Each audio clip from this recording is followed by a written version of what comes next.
everyone, I'm Melissa McAllister, and you're listening to The Melissa Made Show. Now, for decades, I've dedicated myself to helping women break the cycle of dieting, navigate through all the fads, and change their lives through my nutrition coaching. Now, each week, I'm going to talk about everything from deep nutrition, mindset, self-care, the ideal workout routine, tips on how and why to implement intermittent fasting in your life, my favorite recipes that are not only crowd pleasers, but they're actually healthy for you, and so much more. Now, with small and consistent changes, you can defy aging while living a happier, healthier, and more heart-filled life. I'm so excited to show you it's possible with the right strategies that are so simple to adopt.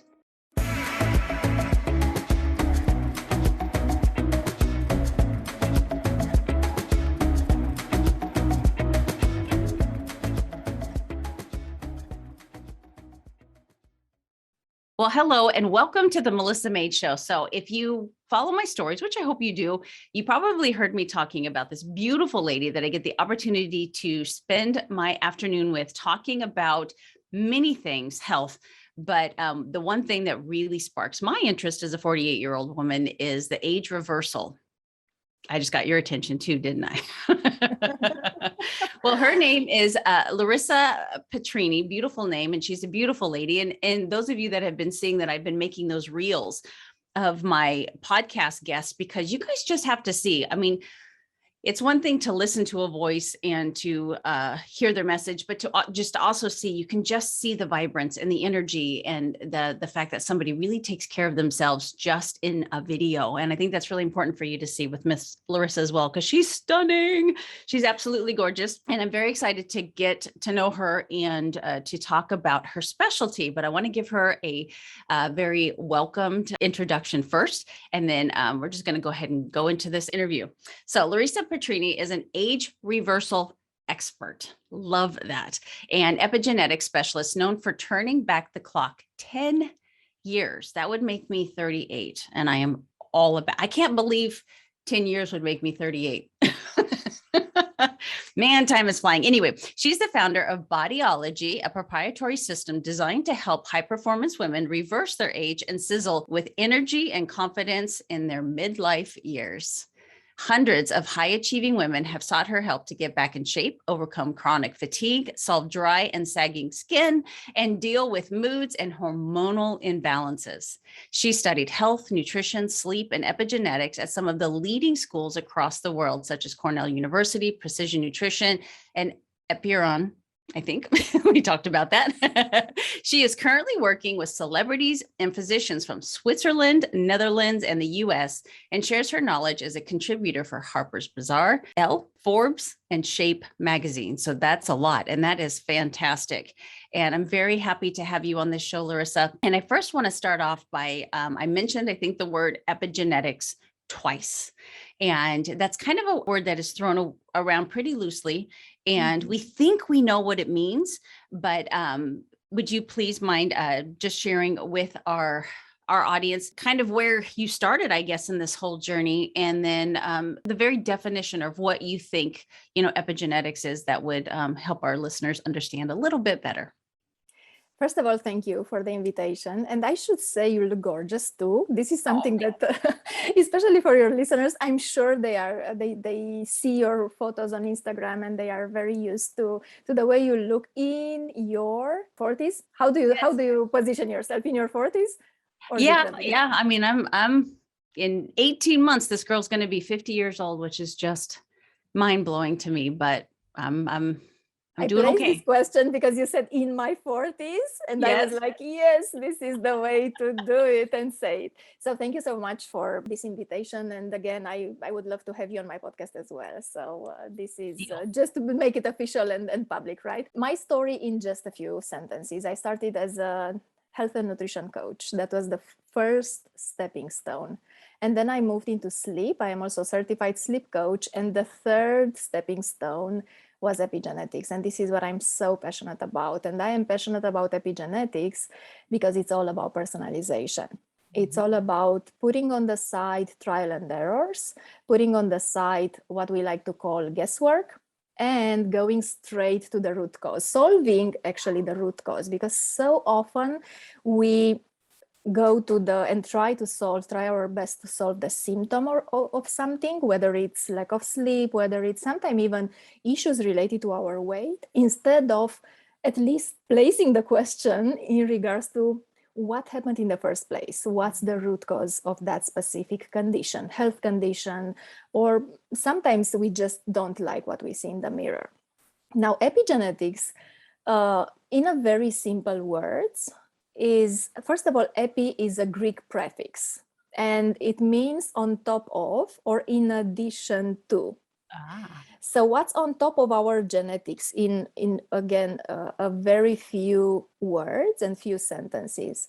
Now, epigenetics help everyone, once we discover what's going on at the DNA level, control the way our genes behave and function, the way they express themselves inside our body.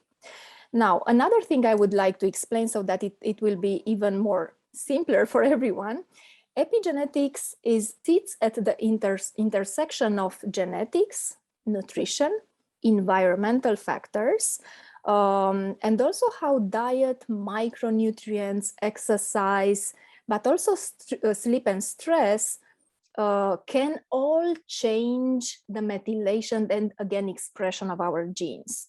Now, DNA methylation, just because you might say this is another word that needs some explanation, is a process where tiny chemical markers, they're also called methyl groups, will attach to our DNA and largely control the way they function inside our body. So we have a very careful look, once we discover what's going on there, at these processes, so that, and this is the end result, this is the outcome, what our clients get is a significant difference, of course, once they implement the strategy, in what we call the biological age. And this is different from the chronological age, right? So you might be, and I'm sure you are, by the way, you might be way younger than what we see on the ID. And I'm sure everyone has examples, or they are able to recall some examples of friends or relatives or colleagues who look younger or way younger than their age. So this is what we do. We also created a proprietary system. It's called Bodyology. And this is based on our own algorithm. We also launched our own app, and this is dedicated to our clients. This is not for the mass market. And all these pieces in the puzzle, as we like to call them, are helping us to have a very thorough and precise intervention. This is at least 6 months intervention, ideally a 12-month intervention. And the reason for that is the fact that you simply cannot change so many things inside someone's body overnight. We need some patience in the process. We need definitely some mindset work. We also include the mindset work. Mindset is so important. So the first 3 months, I should say, are the foundation work in which we understand, first of all, why we operated the way we operated for, let's say, 40 years, 50 years sometimes, and what we can do and how we can decondition ourselves so that we show up differently. First of all, we prioritize ourselves. We put ourselves in our top of priorities, no matter if we are, and I work with celebrities and entrepreneurs who literally build empires, 7- and 8-figure empires. And they are super busy women. I work mostly with women, I should say that. And they are very, very busy. And of course, the business is there in the first line. And it's not easy. It's not easy. They are very ambitious women, and they like to operate at their highest potential. But sometimes when they need to choose, subconsciously, I should say, it's not always conscious, they pick the business before their health, or sometimes even their rest. And explaining them the fact that rest is one of the main ingredients of success is a very interesting conversation, I should say. It really is. And I took a walk this morning, and I listened to a YouTube video about a young lady who was, she was wearing a CGM, and she was testing different foods.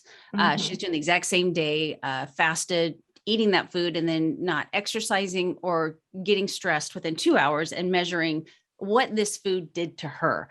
And this all goes to you talking about the bioindividuality, because she was eating bran for breakfast for like 4 years, because she was like, bran has a lot of fiber. It's going to, be very good for me. And it's not going to give me these huge spikes and these huge lulls in my blood sugar. And she tested it and surprise, right? it skyrocketed. And then to make a long story short, then she tested pasta, which she expected simple pasta to spike her blood sugar ridiculously.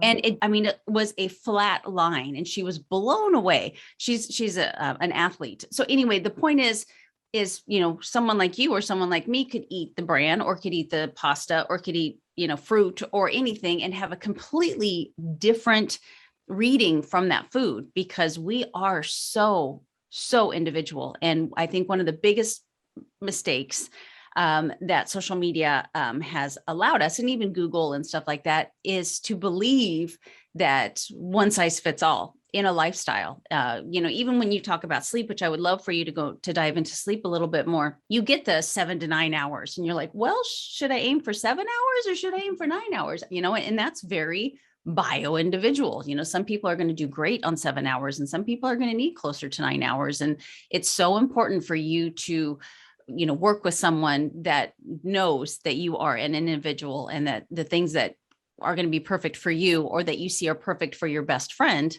could do the exact opposite for you and not be the best thing for you. Exactly. And some food specifically, because you started with that, something can be great for me and almost poisonous, if I can use this word, even though it's a too strong probably word, but it can do some harm to your body. And for example, in my specific case, because I usually use my own examples, when it comes to saturated fats, I don't tolerate them well. I am sensitive to those. And some of my clients might react the same way to unsaturated fats. And they are 100%, or before working with us, they are 100% sure they do the right things.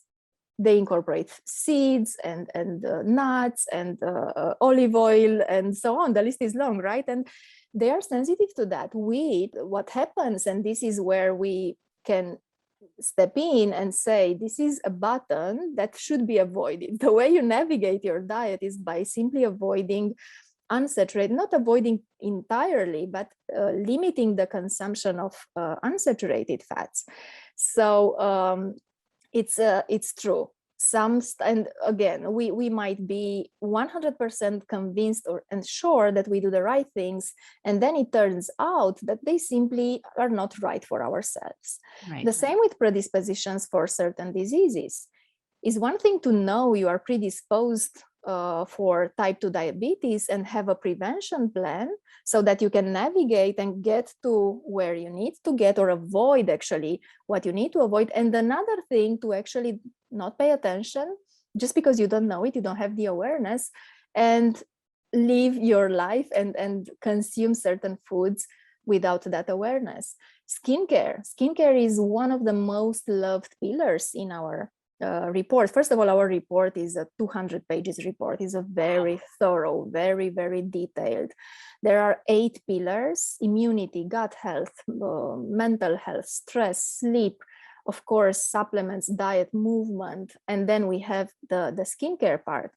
And skincare is probably, especially because the industries, there's a lot of money running around in this industry, and it's an industry who pays a lot for commercials and promotion and so on. So you open any type of magazine and you see lots of layouts and commercial for one specific lotion or potion, and it's very easy when you see something like you will get rid of your wrinkles in X amount of time, right? Or use this and your skin will become hydrated overnight almost, right? And it's not true. First of all, the way our skin looks is 70% related to food, to what we consume.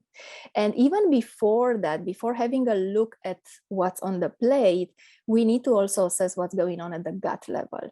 Our gut is literally the control center of our entire body. So if there are imbalances at the gut level, again, we might consume lots of fruits and veggies and sometimes specific type of fats, so-called healthy fats. It doesn't mean our body has the ability to properly absorb those nutrients and then also get the right outcome at the skin level.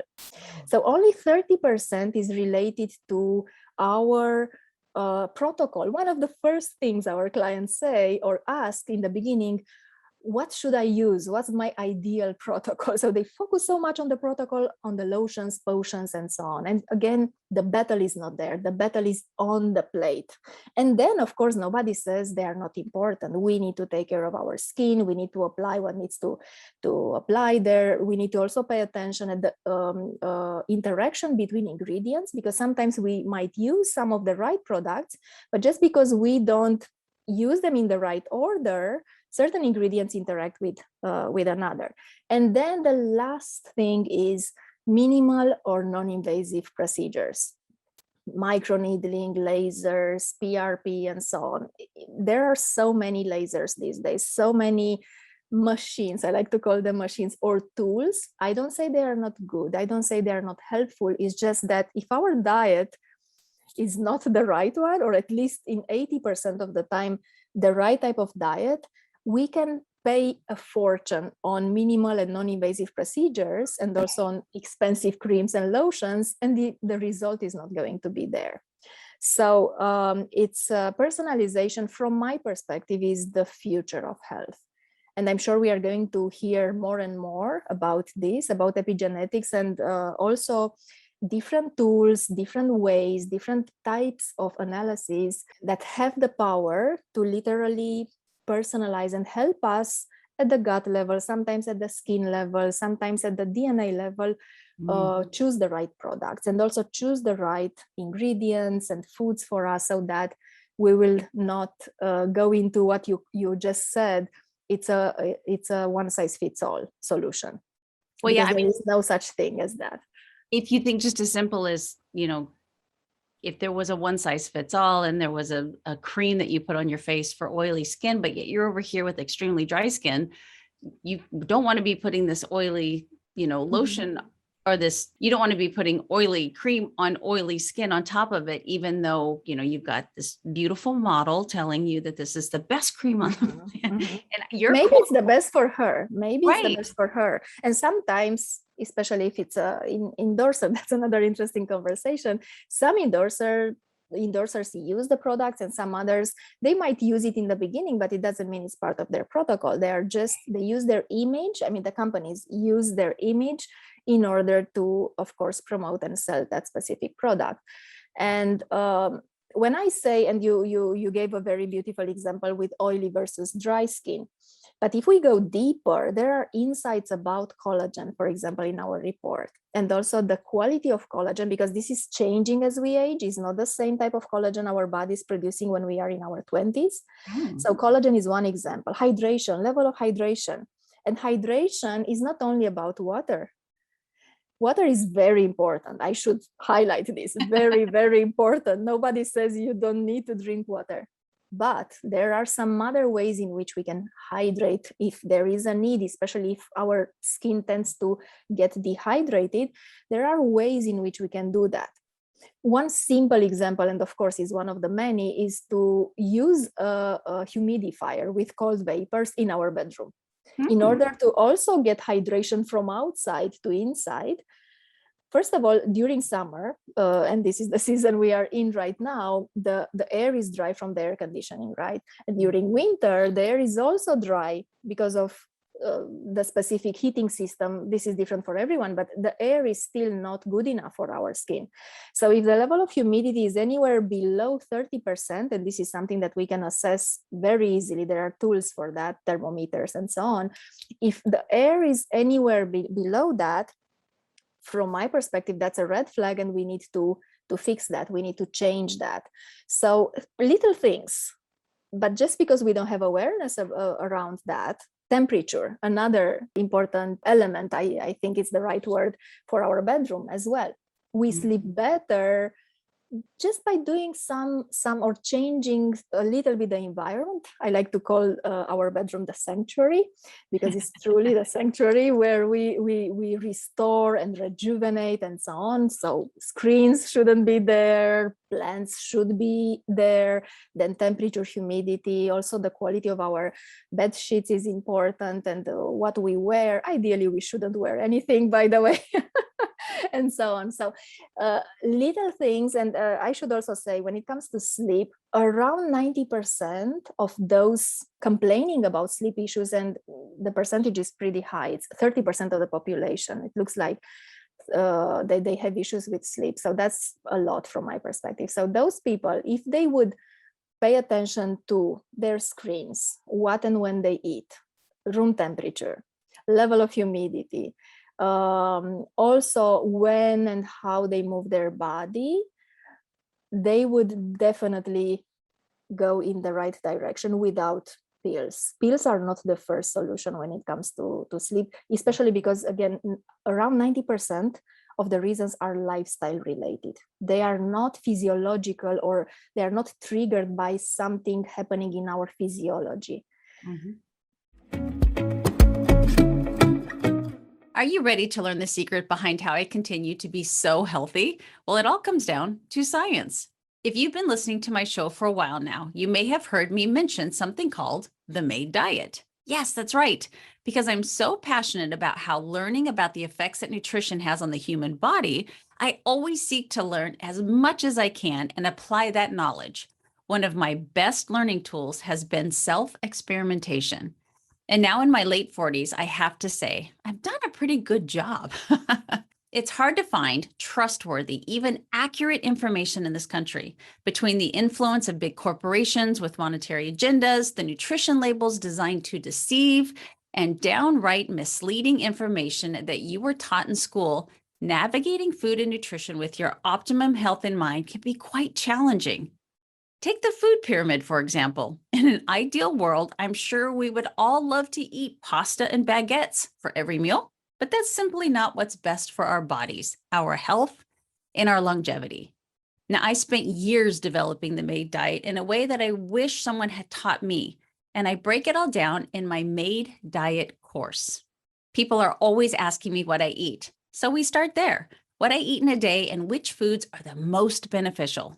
So think something in between the Mediterranean and the paleo diet. It's a lifestyle plan that incorporates moderate protein, adequate fat, decreased carbs, and an introduction to intermittent fasting.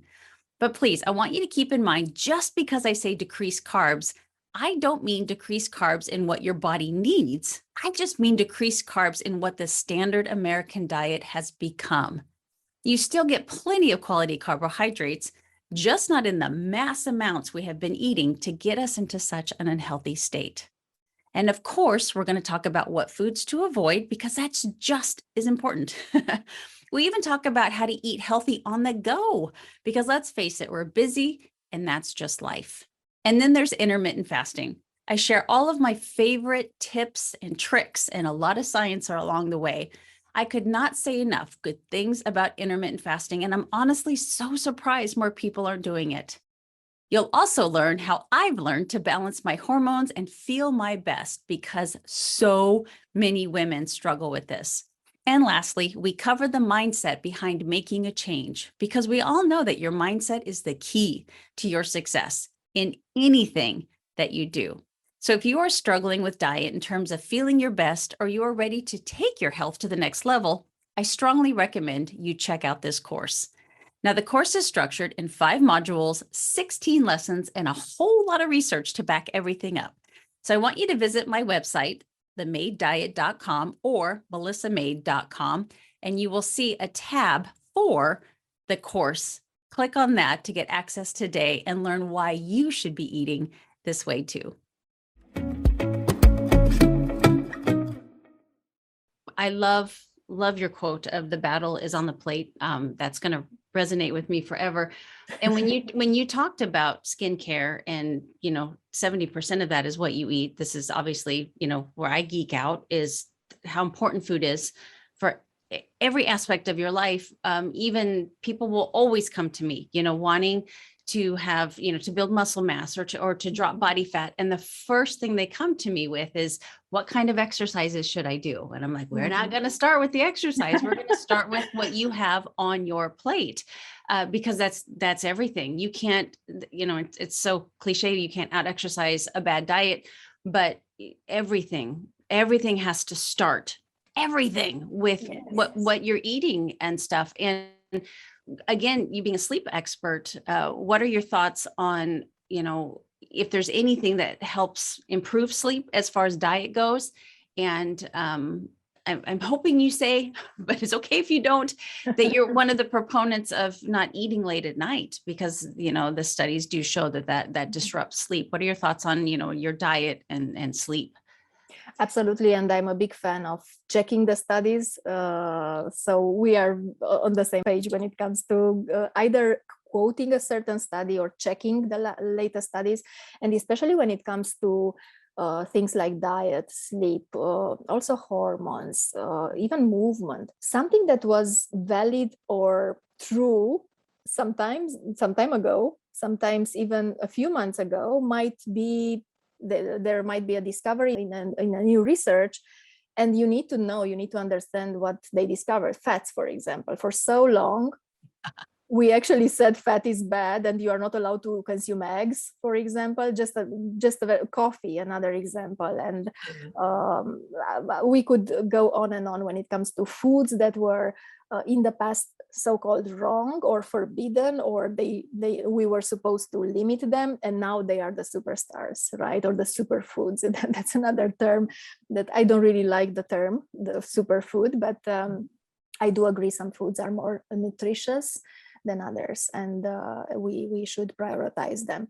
So when it comes to sleep, first of all, we need to allow our body to have some time to process that meal, the last meal of the day. I usually recommend 7 p.m. as the last meal, also because another recommendation I have for my clients is to do their best to go to sleep around 10. Mm. And the reason for that is melatonin. This is one of the superstar hormones, sleep hormone, also called a sleep hormone.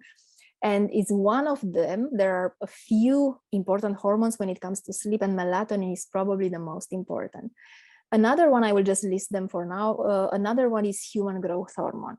If we miss what I like to call the prime time interval, which is 10 p.m. 2 a.m., we also miss this very yummy, if I can use this word, hormone, and this is also called the youth hormone. So for everyone interested in age reversal, getting the right amount of sleep inside this 4 hours interval, the prime time interval, is the number one strategy they should take into account. And then we have serotonin. This is the happiness, so-called the happiness hormone, and is very instrumental, I should say, when it comes to having a restful sleep. And we get the right amount of serotonin. You mentioned your walk today, going for a walk and listening something, right? Just by going outside 30 minutes at least and being exposed to natural light, our body would produce more serotonin, would actually prepare ourselves for a better sleep in the night. So I oftentimes say our nighttime ritual or routine starts in the morning. If we want to fix our sleep, we should start by getting outside, exposed to natural light, so that our body will produce more serotonin. And we will also help our body trigger and invite in, if I can use this expression, the cortisol. Cortisol is perceived as the ugly duckling, or the problem child of the spectrum, of the hormonal spectrum. And it's not. In fact, it's really not. We need cortisol to function, to have energy and so on. The problem with cortisol is when cortisol is way too high.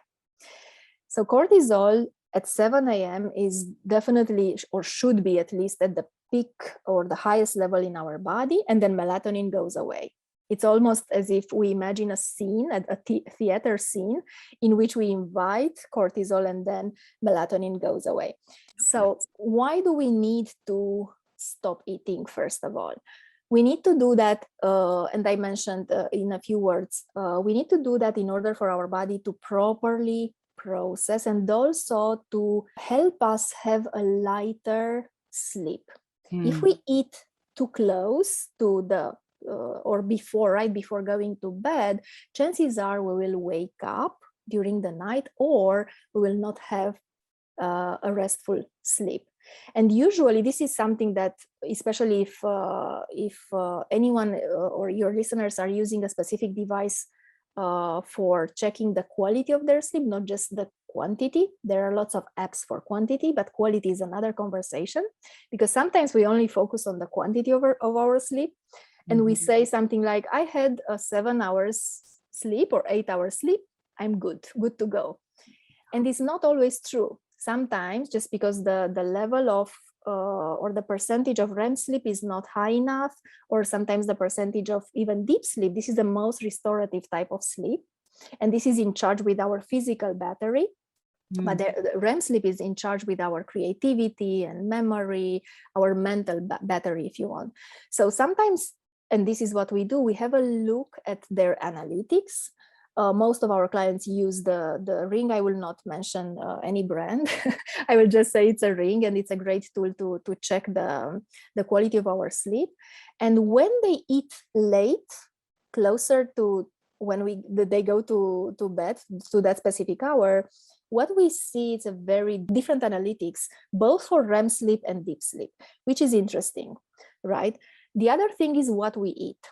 Is one thing to have a soup, for example, with some light proteins, let's say some fish, and it's a completely different story to consume something with caffeine, or to drink alcohol, or to eat something that's fried and super salty and so on. So there are obviously foods that are better for having a restful sleep.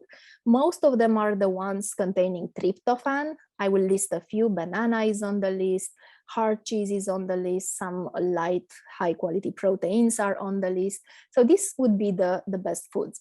Now, if we focus on, and this is one of my top recommendations, the more you focus on what we like to call the liquid foods, and I mentioned soup, yes, the better for our sleep, because digestion is not going to be so stressed over the night. Yeah, so this would be a few of my recommendations for eating before going to sleep. I love that. And who doesn't like how comforting is it, a bowl of soup? Anyway, Right? how comforting. You're sitting in your air conditioned house. You can have some warm soup before you go to bed. Now you mentioned, I was going to ask you about this anyway. You mentioned cortisol, and us women, especially as we age, start to see, quite a shift, in hormones. And I shouldn't even say, man, that happens when you get pregnant. It happens when, you're nursing. It just, we are, as women, our hormones are always on such a wild roller coaster. And even you mentioning, I keep wanting to say melanotan, which is something totally different. Melatonin, that's a peptide. Melatonin, how, again, and I sound like a broken record, and I don't mean to, but if the first thing we want to do is to go toward, I hate to say a quick fix, but it's like, oh, I'm just going to take a sleep supplement instead of looking at the temperature of my room, the humidity, which is, I have on my list now, I'm going to buy a humidifier. That's probably the one thing of the whole list of all the things to have. I have a great night's sleep, but, I don't have a humidifier, and I'm a pretty dry girl. So, I'm excited. You will love it. Try it. Yeah, I'm very excited. You will love it. And not only for your skin, also for your respiratory system. It's an amazing thing. It's a very simple fix, and a very small investment, obviously. And the outcome is incredible. Yeah. And I would assume it probably makes a little bit of white noise too. And I love a little bit of white noise when I sleep. So I'm looking forward to that. But we kind of go to the quick fix. And so instead of thinking of all of those things, fixing the temperature of your room, darkening it out, getting rid of the blue lights and all that stuff, it's, there's a gummy, there's a pill that I can take to help me sleep. But just going back to the very simple things and honestly choosing the hard first, but it's only hard because it's out of habit. And once you start creating those healthy habits, it becomes second nature, and it's not hard anymore, and you don't even have to think about it. So always thinking that when you start something new, whether it's a new eating plan, exercise plan, sleeping plan, that you are going to struggle a little bit at first. And I think it was this morning and on my walk that I had heard somebody say that it can take up to a month. I mean, you hear 21 days and stuff like that, but literally up to a month for something that's kind of taking you out of your comfort zone to make it part of your comfort zone, and to give yourself that grace of a month of, preparing a sleep pattern so you do sleep better, or an eating pattern or exercise or anything of that nature.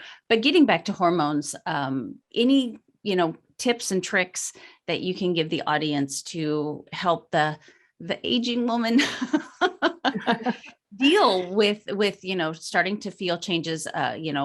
I have my audience, when I look at my analytics, is very broad, mostly all women, very broad, but it really is, mostly women 25 to 45.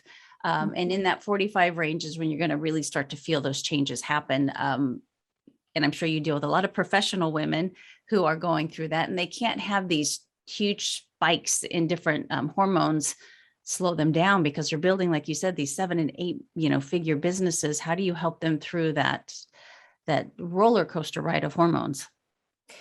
Yeah, and what's interesting, and I just remember the fact that most of my clients have on the list, when they come our way, they have on the list the weight loss as an objective. This is the number one objective, and you also have your stories around that. They are asking you what type of exercises they should do, right? And you point them the same stuff, food. So I will start by saying the fact that when it comes to hormones and putting our hormones back in balance, food is the number one thing we should pay attention at, so that things are changing.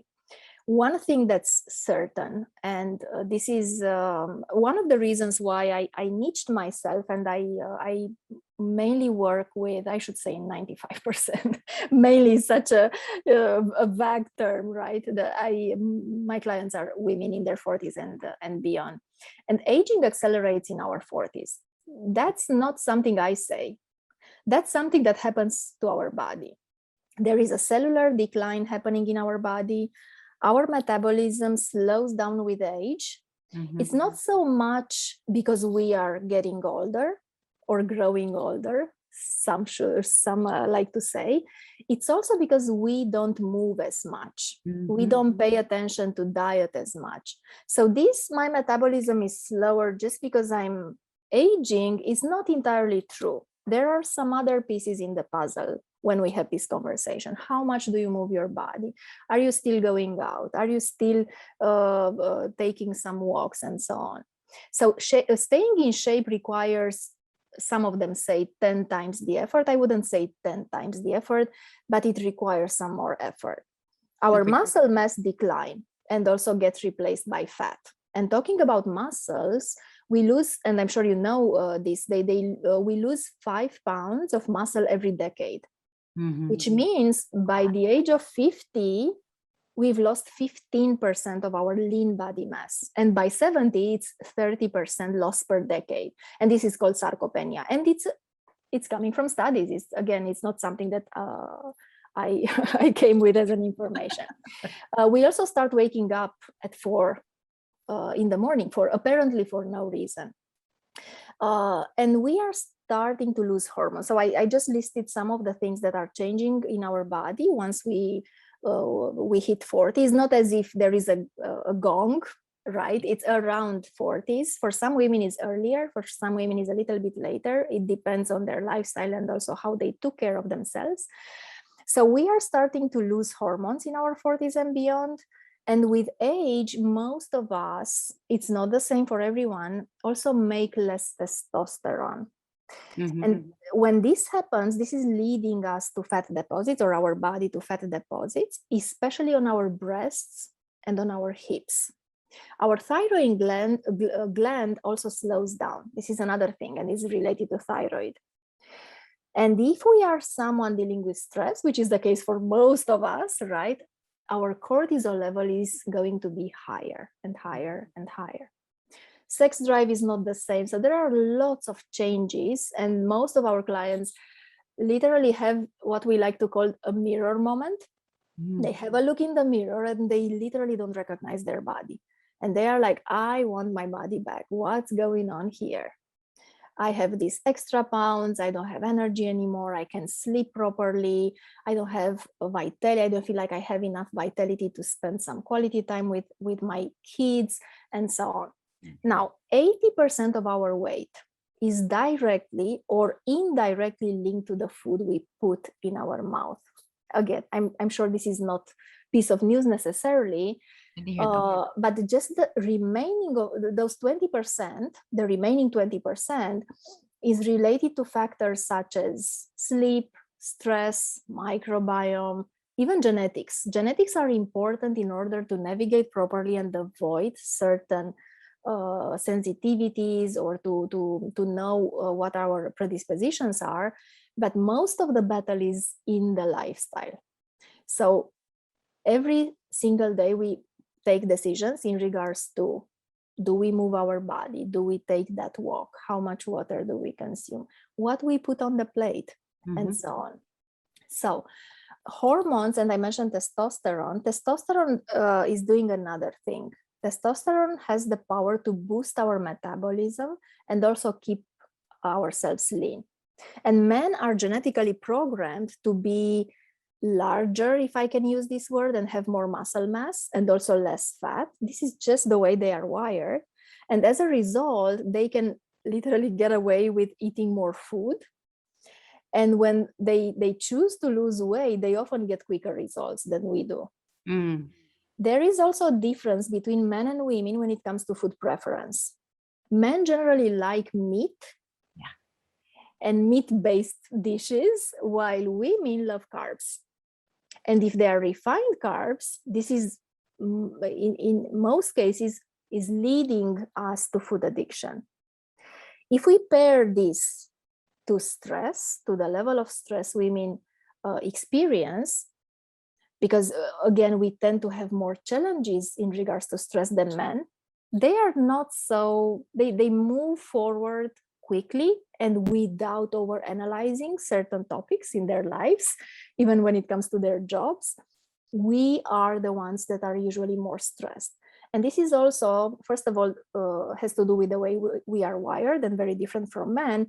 The other reason is the fact that there are so many competing priorities in our lives. We as women need to wear several hats, right? We are moms, most of us are in charge with cooking, and then sometimes homeworks for our kids. And sometimes we have, probably some of my clients have 2 businesses. They're multipreneurs, not just one. So they need to take care of those as well, and also to take care of themselves and their body. So there are lots of competing items on the list, if I can call them like that. And since they're also responsible with cooking, sometimes, especially if we do this when we are stressed, could be very, very tempting. Now, what's another interesting thing, and this has to do a little bit with your question as well. 80% of women are, it looks, and this is coming again from a very interesting statistic, 80% of women are dissatisfied with their body. And when this happens, they also beat themselves up over sometimes even a few extra pounds. And most women, and I'm sure you know this, and you have clients who are in this situation, most are on a diet, and oftentimes it's not the right diet for them. And you mentioned Google. I like to call it Dr. Google. So they go on Google, or they saw some results with one of their friends, tested something, a new fad diet. It worked for them, and they are certain this is going to work for themselves as well. And if we think about this, men are less likely to diet as a hobby. True. They are not so concerned with that. They are, I mean, if a man, and this is, I have so many examples around, they either start running in the park, or they might go to the gym or hire a personal trainer and get the job done. They're not so concerned about diet and going from one diet to another. So lots of differences. And if we package this in what I like to call the hormonal chaos this is literally the word, happening in our 40s and beyond, just because our body is preparing for premenopause or is in premenopause. Sometimes we start around 40s and we might finish this or close this specific time interval in our 50s. So for some women, it happens for 10 years. That's a decade. It's a lot of time. And if we don't pay attention to all these pieces in the puzzle, chances are we are ending up overweight, overstressed, undernourished, with serious sleep issues, and so on. So hormones and taking care of our imbalances is, from my perspective, a priority, should be a priority. And sometimes just by hearing the word hormones, especially if you are not a passionate about nutrition and health, you might simply repel the whole story and conversation because you don't know what is that about. And I usually avoid as much as possible or explain it in a very simple words and terms so that my clients will not feel like this is too much and it's overwhelming. So instead of telling them this is this type of hormone and this is this type of hormone and you need to fix or put in balance this list of hormones and so on, I simply explain them the protocol, and we do this with our clients. They oftentimes start with a hormonal reset protocol. This is a 21 days reset. And just explain the protocol and tell them what they should take into account, what they should avoid in order to put back in balance what are called metabolic hormones. So we put back in balance those hormones, and then they can slowly and surely change everything and turn it into a lifestyle. And this is medium and long term. It's definitely not overnight. Yeah, absolutely. And, I think when you mention the word hormones, that does, there are so many, and there are, just like you said, cortisol is good, cortisol is bad, insulin is good, insulin is bad, testosterone for women is good, it's bad. So there's just so much controversy around hormones. And there's the, the hierarchy of hormones too, that if you have, one that's really you have a bunch that are out of whack. If you really just kind of work, they are intertwined. They work like a symphony. I like to use this word. So they are, if one is out of whack, some others are going, it's like a domino, if you want. And it's understandable. If we imagine or think about them as a symphony, it's easy to understand, because if one instrument is not sounding well, doesn't sound well, the whole music, if you want, it's just not good. So, and again, they are so confused. They hear, oh, you have low progesterone, and this might cause infertility and night sweats and sleeplessness and irregular menstrual cycle. And the next question is, okay, what do I do for that? And it's not easy. You don't go to Dr. Google to fix your progesterone or high cortisol, right? When you feel tired and wired. And that prompts your body to store fuel in places it can be used easily as fat, such as our waist, for example, or low cortisol, because you mentioned high and low, right? Low cortisol, this is oftentimes the long-term consequence of high cortisol, or some women also have high and low in the same time. This is something that can make them feel exhausted and drained, almost like a car running on empty gas. So it's not easy, but for someone who knows and understands what does it mean to have low cortisol, high cortisol, low progesterone, or high estrogen, for example, this is and lots of women, I'm sure you hear these stories, they experience breast tenderness, they don't feel well, or low estrogen is when they are moody and their libido suffers, and and especially in their 40s and beyond, their joints are not the same. They are less flexible. Their mental state is not the same. They are less focused, less alive. The energy is not there. And this is coming from low estrogen oftentimes. Again, another conversation about androgens or low thyroid. This is, especially for an entrepreneur, building and running an empire, it's very important, because their mental acuity is decreased. They feel fatigued all the time. They also gain some weight. They might have issues with constipation. And for some of them, and especially when they do this genetic report with us, and if they discover there is a predisposition for Alzheimer's disease, for example, having low thyroid and running or living their lives with low thyroid can become an issue for those who are predisposed to Alzheimer's disease. So it's not as simple as going to Dr. Google, finding something there and just applying, or something that worked for their friends. It's way more deeper. And especially as this is something that I also say to my clients, you need a budget. You literally need a new line of budget in your budget in order to properly take care of yourself. You need to do it more often. You need to have a PT. You need to work out. You need to do certain things that you probably 10 years ago, 15, 20 years ago, you were able to get along with them. But this time it's not the same. And we do the opposite. We hit our 40s and beyond, and instead of moving more and paying more attention to diet, we do the opposite. We actually become more lazy and a little bit complacent, because we're also tired and stressed. I'm not judging anyone here. It's just about the way things are happening in our lives. Yeah, for sure. And I almost just said Dr. Larisa, because you're so smart. You should have before your name. Dr. Google so many times, right? Yeah. But I really appreciated this, and the 8 pillars that you said. And then, you of course hooked me when you said getting to the root cause, because I think it really is easy to mask something. You can take a car that's falling apart and put a new paint job on it, and people will look at that paint job and say, oh my gosh, that car is perfect, but there's just so much going on internally.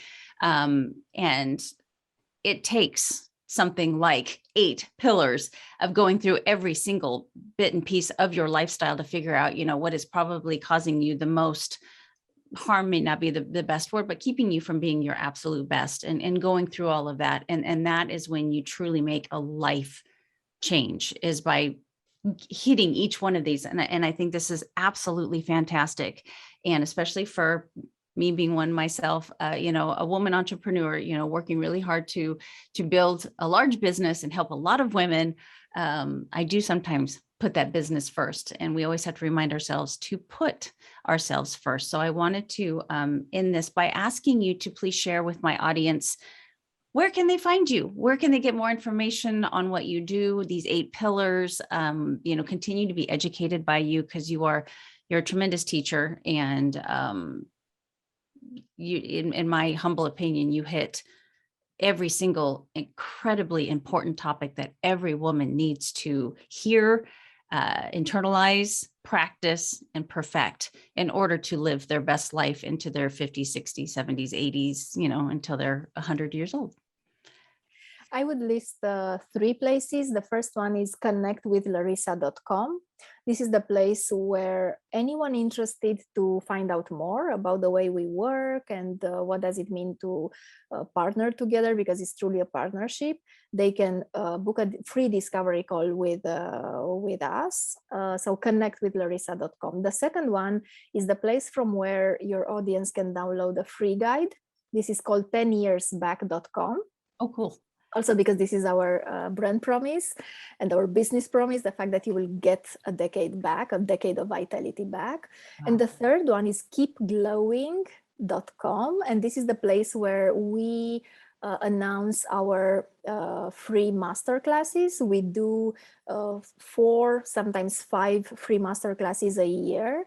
And they are limited time master classes, so they happen and then we put the videos down, and they are also organized on different topics. Sometimes it's sleep, sometimes it's self-care mindset, sometimes it's weight loss, and sometimes it's skincare and age reversal. So this is a great opportunity to also sample us, if I can use this word, and see what we do and how we structure the content, and also the fact that we keep things simple. And this might sound counterintuitive, especially because we use a 200 pages report and we have an algorithm and we have our own app and so on. But I am known for actually streamlining and simplifying everything, especially because I work with overly busy women. They are so busy. They just want to get to the solution. They don't have time to consume a lot of content and they simply don't have time. They just want the solution. And this is something that I think I do the best. I simply take the 200 pages. I like to call it user's manual. It's like a user's manual. I take the user's manual and only give them what needs to be done and what they should implement so that they will do it the simple way. So these are the 3 places: connectwithlarisa.com, 10yearsback.com, and keepglowing.com. I love that. And I'm such a geek when it comes to that kind of stuff. So I'm going to be heading over there to get all that information. Larisa, I really appreciated this time and look forward to being on your podcast as well and connecting. And you've been an absolute wealth of knowledge. And you're, like I said at the very beginning, your accent is just nice to listen to in and of itself. Anybody with an accent can just sit and tell me a story and I will just listen very deliberately. You've been wonderful. And thank you so much for being on the podcast. Thank you. Thank you so much for having me. You're welcome. And for all of you guys out there, remember, I want you to wake up feeling prepared and I want you to go to bed feeling proud. Have a great day, you guys. Wow, we've reached the end. But before I leave you, I'd love to hear from you. After all, it's not every day that someone reaches out and asks for your opinion. And to me, your opinion does matter. So please share this episode with anyone that you think needs to hear this message. And remember to rate, review, and subscribe wherever you listen to podcasts. My name is Melissa McAllister. And until next time, thank you for being your own health advocate.